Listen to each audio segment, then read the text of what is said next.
PIB का article है राष्ट्रीय Vayoshri Yojana for senior citizens. ये अभी करंट में है, तो चलिए इसको समझ लेते हैं कि आखिर ये राष्ट्रीय वयोश्री योजना है क्या और क्यों एग्जाम के लिए इम्पॉर्टेंट हो जाती है। देखिए, अगर हम राष्ट्रीय वयोश्री योजना की बात करें तो पीआईबी का आर्टिकल है, इसलिए बहुत ज़्यादा इंपॉर्टेंट है, सीनियर सिटीजन से रिलेटेड है। तो इसका आप दो तरीके से इस्तेमाल कर सकते हो। एक, आप प्रीलिम्स में किसी भी एग्ज़ाम के कर सकते हो, और अगर आप कोई मेंस लिख रहे हो जिसमें आपको लिखना है तो वहाँ पर इस स्कीम का आप एग्जाम्पल दे सकते हो अपने आंसर राइटिंग में, तो उससे और बेहतर इम्पैक्ट एग्जामिनर पर पड़ सकता है। चलिए देखते हैं स्कीम क्या है।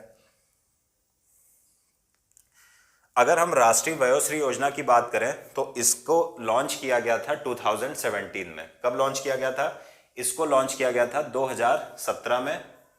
तो इसको कब लॉन्च किया गया था? 2017 में लॉन्च किया गया था, अभी न्यूज में है। किस मिनिस्ट्री के अंतर्गत आती है? Ministry of social justice and empowerment, सामाजिक न्याय एवं अधिकारिता मंत्रालय के अंतर्गत ये आती है क्या? To provide aids and assistive living devices to senior citizen belonging to BPL category और मंथली इनकम लेस देन 15,000। देखिए, इस स्कीम का उद्देश्य यह है कि जो भी सीनियर सिटीजन्स हैं जो बिलो पॉवर्टी लाइन के गरीबी रेखा से नीचे जीवन यापन कर रहे हैं वो, और दूसरे वो सीनियर सिटीजन्स जिनकी मंथली इनकम 15,000 से कम है, उनको असिस्टिव लिविंग डिवाइसेस प्रदान करना। ये क्या है? हम सबको पता है कि बुढ़ापे में बहुत सारी दिक्कतें आती हैं, बहुत सारी चीज़ों की ज़रूरत होती है, जैसे व्हील चेयर हो गया, स्टिक हो गया, या फिर आप देखोगे कि चश्मे हो गए।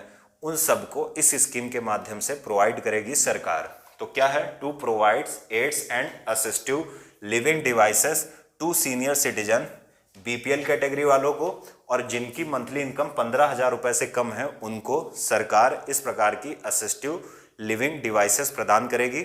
आगे देखते हैं।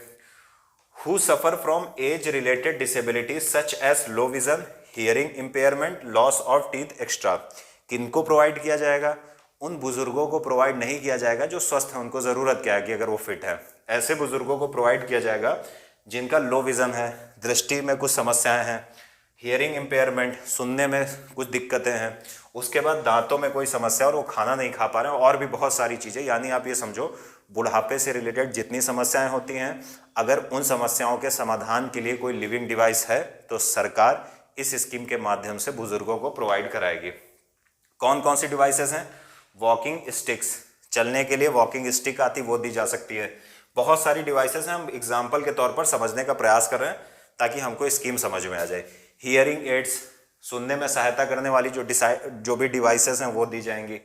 व्हील चेयर्स दी जाएंगी, स्पेक्टिकल्स दिए जाएंगे, चश्मे दिए जाएंगे, ताकि जो भी विजन रिलेटेड इशू उनको है वो सही हो जाए। तो ये हो गया। अब फंडिंग पैटर्न का मतलब ये होता है कि क्या ये सेंट्रल सेक्टर स्कीम है या सेंट्रली स्पॉन्सर्ड स्कीम है, इसको फंड कौन करेगा। तो अगर हम इस स्कीम की बात करें तो ये एक प्रकार की सेंट्रल सेक्टर स्कीम है, हिंदी में बोलते हैं केंद्रीय क्षेत्र की योजना। इसका मतलब क्या हुआ? इसका मतलब ये हुआ कि इस स्कीम की जो फंडिंग होगी वो 100% कौन करेगा? सेंट्रल गवर्नमेंट करेगी।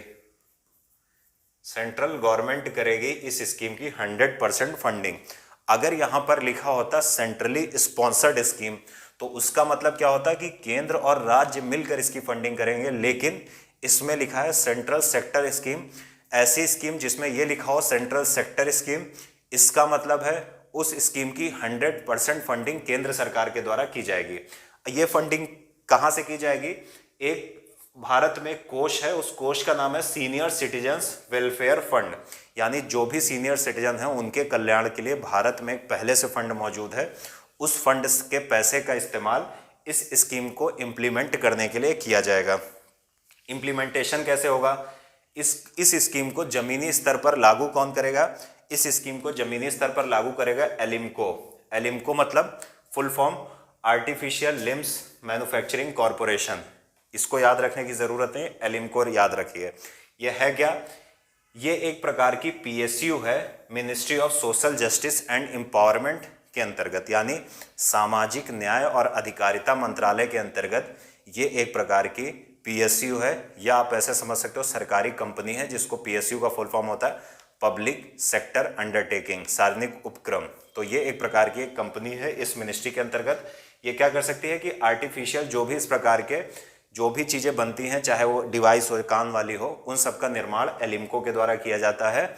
जमीनी स्तर पर इस स्कीम को लागू करेगी एलिम्को। स्कीम किस मिनिस्ट्री की है? स्कीम है ministry of social justice and empowerment, यानी सामाजिक न्याय एवं अधिकारिता मंत्रालय की ये स्कीम है। उम्मीद है आप समझ पाओगे।